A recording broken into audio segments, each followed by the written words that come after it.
7 জানুয়ারি নির্বাচনে সংকট আরও গভীর হয়েছে তা আওয়ামী লীগ উপলব্ধি করতে পারছে না বলে মন্তব্য করেছেন বিএনপি মহাসচিব মির্জা ফখরুল ইসলাম আলমগীর। বলেন, পরিকল্পিতভাবে দেশকে ব্যর্থ রাষ্ট্রে পরিণত করেছে সরকার। বিস্তারিত সাইফুল রিপনের প্রতিবেদনে। গেল ৮ মে দলের স্থায়ী কমিটির বৈঠকের আলোচনার নানা বিষয়বস্তু নিয়ে রবিবার গুলশানে বিএনপি চেয়ারপারসনের রাজনৈতিক কার্যালয়ে সংবাদ সম্মেলন করেন দলের মহাসচিব মির্জা ফখরুল ইসলাম আলমগীর। বিএনপি মহাসচিব বলেন, বৈঠকে বিচার বিভাগকে ব্যবহার করে দলের নেতাকর্মীদের ফরমাইশি সাজার নিন্দা জানানোর পাশাপাশি দুর্নীতির খবর ধামাচাপা দিতে বাংলাদেশ ব্যাংকে সাংবাদিক প্রবেশের নিষেধাজ্ঞারও প্রতিবাদ জানানো হয়। ফিনান্সিয়াল সেক্টরটাতে আপনার সবচেয়ে বেশি দুর্নীতি চলছে। 91 থেকে 2008 সালের মধ্যে গণতান্ত্রিক সরকার দেশের অর্থনীতির শক্ত ভিত্তি তৈরি করলেও ক্ষমতাসীনরা তা স্বীকার করতে চায় না অভিযোগ করে বলেন, আজকের উন্নয়নের নামে যা হচ্ছে তা লুট। এই সরকার পরিকল্পিতভাবে এই রাষ্ট্রকে ব্যর্থ রাষ্ট্রে পরিণত করেছে।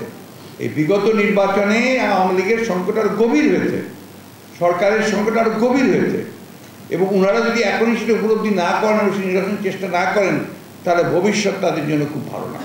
বর্তমান সরকার জিয়া পরিবারকে নিশ্চিহ্ন করতে চায় অভিযোগ করে সাংবাদিকদের প্রশ্নের জবাবে ডোনাল্ড লুর বাংলাদেশ সফর নিয়ে মির্জা ফখরুল বলেন, বিএনপি দেশের জনগণ নিয়ে রাজনীতি করে। আমরা কে কাউকে আসলে আবাসন নিয়ে আমরা খুব ইন্টারেস্টেড না। আমরা মনে করি যে আমাদের বাংলাদেশের জনগণের উপরে আমাদের ভরসা, আমাদের পুরো আস্থা, সেই আস্থার উপরেই আমরা দাঁড়িয়ে থাকি। রাজনীতিটা আমরা করি বাংলাদেশের জনগণকে নিয়ে।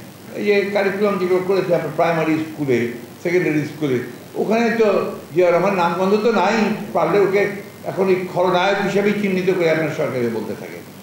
দেশনেত্রী বেগম খালেদা জিয়া এখন লড়াই করছে তার জীবনের জন্য। পার্শ্ববর্তী দেশ ভারত থেকে আনা অনেক খাদ্যপণ্যে বিষাক্ত উপাদান পাওয়ার তথ্য তুলে ধরে আমদানি পণ্যের নিরাপত্তা নিশ্চিতে সরকার ব্যবস্থা নিচ্ছে না অভিযোগ করে সাধারণ মানুষকে সচেতন হওয়ার আহ্বান জানান বিএনপি মহাসচিব। দেশের নাগরিকদের স্বাস্থ্য সুরক্ষাকে অগ্রাধিকার দিয়ে বর্তমান তাবেদার সরকার আমদানি করা খাদ্যপণ্য যথাযথভাবে পরীক্ষা নিরীক্ষা করবে কিনা এই ব্যাপারে জনগণ যথেষ্ট সন্দিহান। সাইফুল রিপন, দেশ টিভি, ঢাকা।